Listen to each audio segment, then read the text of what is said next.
And now, it is my pleasure to introduce to you our 2011 commencement speaker, Father Gregory Boyle.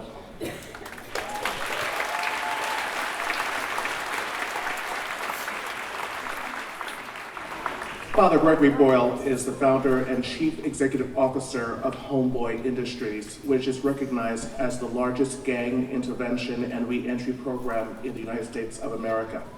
Father Boyle was born in Los Angeles, one of 8 children. After graduating from Loyola High School in Los Angeles in 1972, he entered the Order of Society of Jesus and was ordained a priest in 1984. Homeboy Industries traces its roots to Jobs for a Future, a program Father Boyle created in 1988 at the Dolores Mission Parish. In an effort to address the escalating problems and unmet needs of gang-involved youth, Father Boyle and the community developed positive alternatives, including establishing an elementary school, a daycare program, and finding legitimate employment for young people. Jobs for a Future success demonstrated that the model followed today, that many gang members are eager to leave the dangerous and destructive life of living life on the streets. In 1992, as a response to the civil unrest in Los Angeles, Father Boyle launched the first business called Homeboy Bakery with a mission to create an environment that provided training, work experience, and above all, the opportunity for rival gang members to work side by side. The success of the bakery created the groundwork for additional businesses, thus promoting Jobs for a Future to become Homeboy Industries, an independent, nonprofit organization in 2001. Today, Homeboy Industries' nonprofit economic development enterprises includes Homeboy Bakery, Homeboy Silk Screen and Embroidery, Homeboy Homegirl Merchandise, and Homegirl Cafe and Catering. Ladies and gentlemen, please give us a warm welcome to Father Gregory Boyle.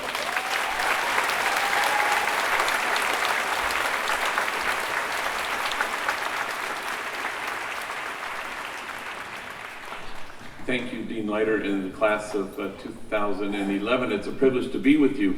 The poet Mary Oliver writes, "There are some things you can't reach, but you can reach out to them, and all day long." And what I want to suggest to you in the brief time I have is that the class of 2011 is asked to reach out to the creation of a community of kinship such that God might recognize it, a place where we acknowledge that we belong to each other. There is no us and them, just us. What Martin Luther King says of church could well be said of your time here at UCLA, that it is not the place you've come to, but it is in fact the place you go from. And so you leave this place, and good for you and for us that UCLA has not prepared you for the real world. It has asked you to challenge it, to be concerned less with the bottom line and more with those who line the bottom. And so to that end, you inch yourself out to the very edges and the margins, and you dismantle barriers that exclude, and you want to widen the circle of compassion so that the poor and the powerless and the voiceless might find themselves included. And so you stand with those whose dignity has been denied, and you stand with those whose burdens are more than they can bear. And you stand on great and fortunate days with the easily despised and the readily left out. You stand even with the demonized so that the demonizing will stop, and with the disposable so that the day will come when we stop throwing people away. This is the place you go from to create a community of kinship. Everything I've learned of value in the last 25 years working with gang members has come by way of gang members who have taught me about kinship and lots of other things. In the past year, they've taught me how to text, and I'm so grateful to them. I find that it sure beats the heck out of actually talking to people. And so I'm quite good at it. LOL, OMG, BTW. And there's a new one the homies taught me, OHN, which apparently stands for, oh hell no.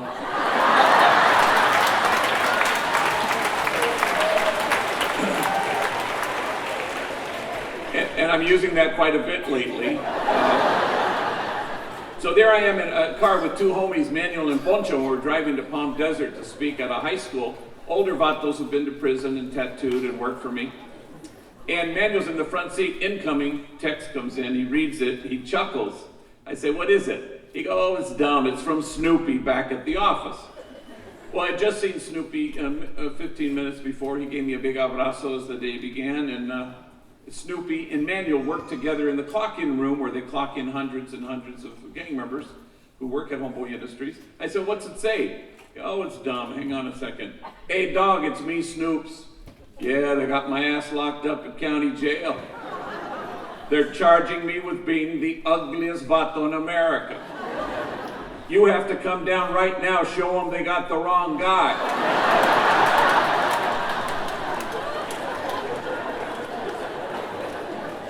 Well, we died laughing, and then I realized that Manuel and Snoopy are enemies. They are from rival gangs. They used to shoot bullets at each other. Now they shoot text messages. And there's a word for that, and the word is kinship. I suspect if kinship was our goal, we would no longer be promoting justice, we would be celebrating it. For the measure of your compassion, class of 2011, lies not in your service of those on the margins, but in your willingness to see yourself in kinship with them. I am so honored that so many of you in this class have honored us by going to Homegirl Cafe and eating there. Because I've seen you there, I've met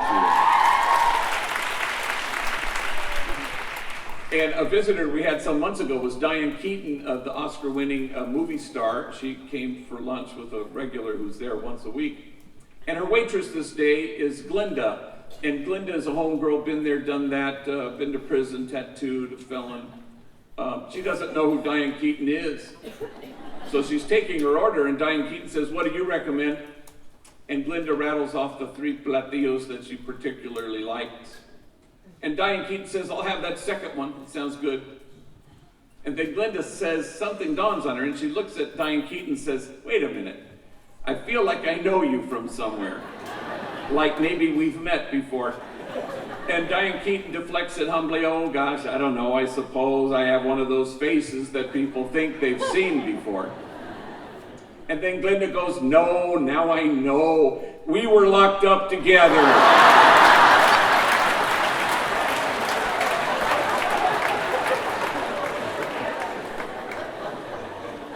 That just took my breath away. And suddenly kinship so quickly, Oscar-winning actress, attitudinal waitress, exactly what God had in mind. And if you'll permit me, Jesus says something very succinctly in articulating his own desire and thinking it's God's as well, that you may be one, that you may be one. That's what you seek in your nursing career, to foster a sense of belonging to each other, as Melody mentioned. A sense of your patient being yours and you are connected. There's an idea that's taken root in the world. It's at the root of all that's wrong with it, and the idea would be this, that there just might be lives out there that matter less than other lives. You've chosen to stand against that idea. Good for you.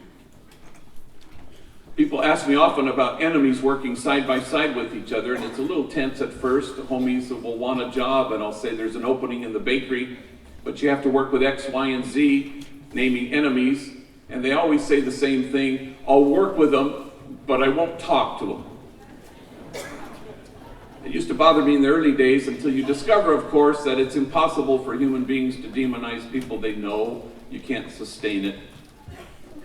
So one day I'm introducing a new homie to his first day at work at the Homeboy silkscreen factory. We have about 30 workers there. His name was Youngster. So I walk Youngster through the plant. I introduce him to everybody. He shakes hands and looks in the eyes, even of his enemies. And I think this is great. Until Youngster gets around the bend and he sees a gang member named Puppet. And the two of them mumble something. They stare at their shoes. They don't shake hands. Well, I know they're enemies because I know what gangs they hail from. But he just finished shaking hands with other enemies. I discovered later that this is a hatred neither thinks they can get beyond. So I sense that much at the moment, and I say, look, if you guys can't hang working together, just let me know. I've got a bunch of people who want this job. And they say nothing. 6 months later, Puppet is going to a corner store to get something. He decides to take a shortcut home and ducks into an alley, and because he's suddenly surrounded by members of a rival gang, 10 against 1. They beat him badly. While he lies on the ground, they will not stop kicking his head until he's lying there lifeless. Somebody finds his body and takes him to White Memorial Hospital, where he's declared effectively brain dead, though they keep him connected to machines for 48 hours until they can get the flat read and sign the death certificate. This allowed family and friends to gather. I was at St. Louis University giving a talk. I flew home. I've seen a lot of horrible things in my life, nothing to compare to the sight of this young man with his head swollen many times its size. It was horrifying. You could barely train your eyes on him. I blessed him and gave him an anointing on his forehead, and they disconnected at the end of the 48 hours, and a week later I buried him. But in the first 24 hours, at 8:30 at night, I'm alone in my office. I get a phone call. It's from Youngster, Puppet's co-worker at the silk screen. That's messed up, he says, about what happened to Puppet. I said, yeah, it is. And then with a certain kind of eagerness even, he says, is there anything I can do? Can I give him my blood? And we both fall silent under the weight of it. Then finally he breaks the silence, choking back his tears, and he says with great deliberation, he was not my enemy. He was my friend. We worked together. Now, can I say that always happens? Yes. Any exceptions? No. And it shouldn't surprise us that God's own dream for us, that you may be one, just happens to be our own longing for ourselves. Kinship. UCLA School of Nursing is not the place you've come to. It is the place you go from, to create a place where everyone belongs. No one is excluded. And we create together a community of kinship such that God, in fact, might recognize it. Yeah, maybe there are some things you can't reach, but you sure can reach out to them.